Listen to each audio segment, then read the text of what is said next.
Number 1. His conception was the fulfillment of Isaiah's prophecy. The Old Testament revealed hints of the coming Messiah, but only the book of Isaiah was specific with the details.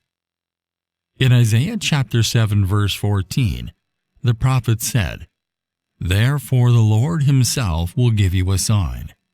Behold, the virgin shall conceive and bear a son, and shall call his name Emmanuel."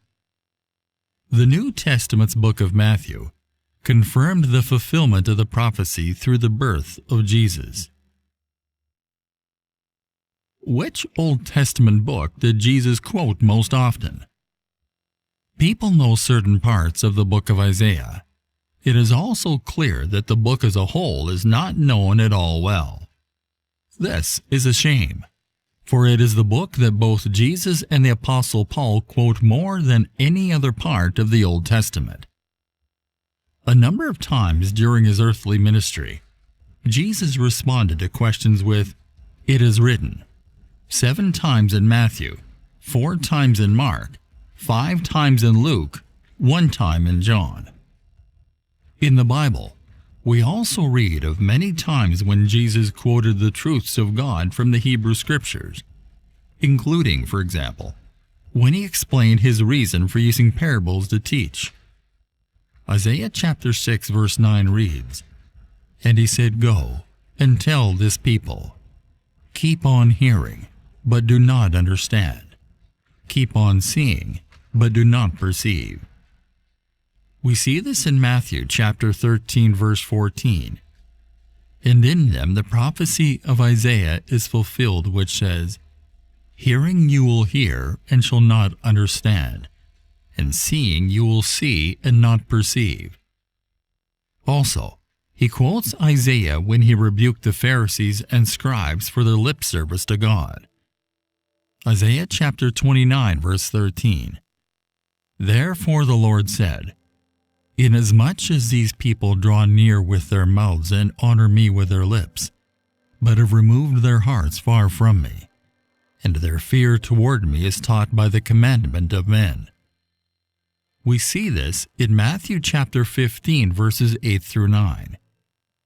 "These people draw near to me with their mouth, and honor me with their lips, but their heart is far from me, and in vain they worship me, teaching as doctrines the commandments of men."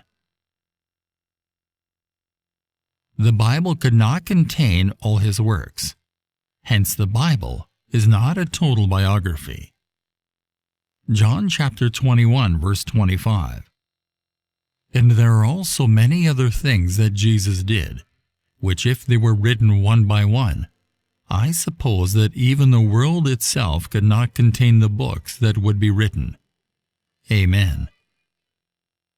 John was a man who saw the events of Jesus' life and wrote them down so that other generations might benefit.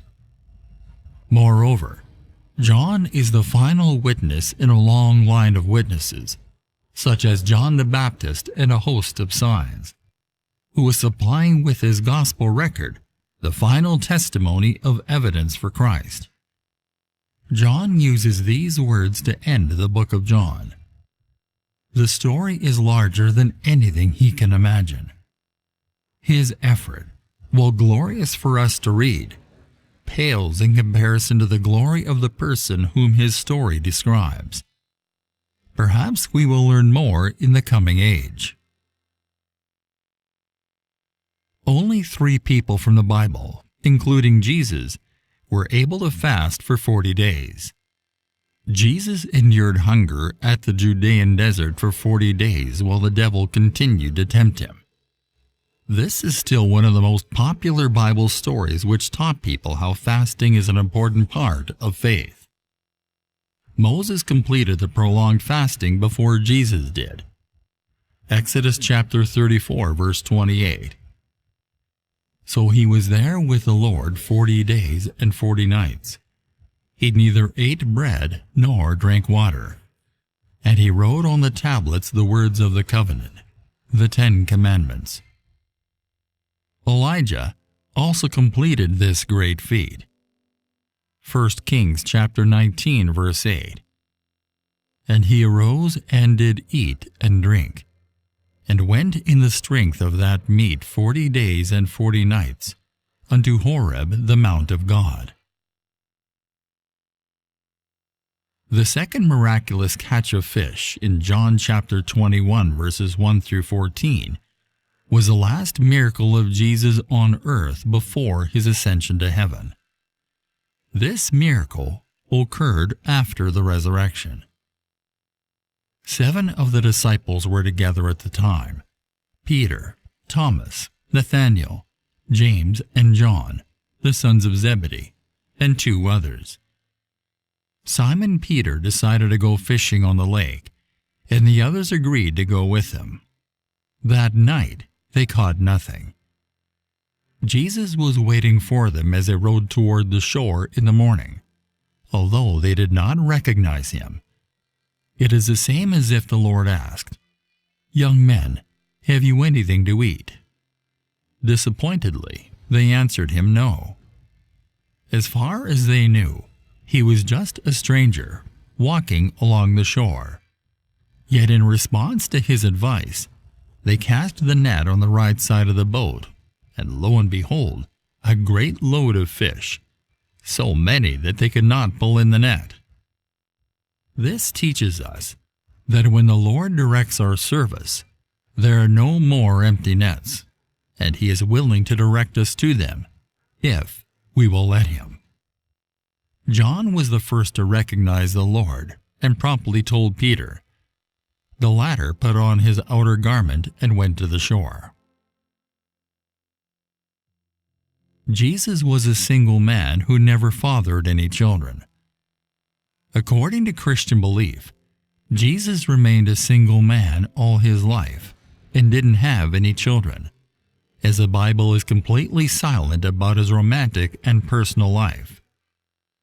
Every Bible verse that mentions Jesus' family refers to his mother and siblings, but neither to a wife nor to children. Isaiah also prophesied Jesus' resurrection. Easter is not just hunting colorful eggs from the Easter rabbit. It's a celebration.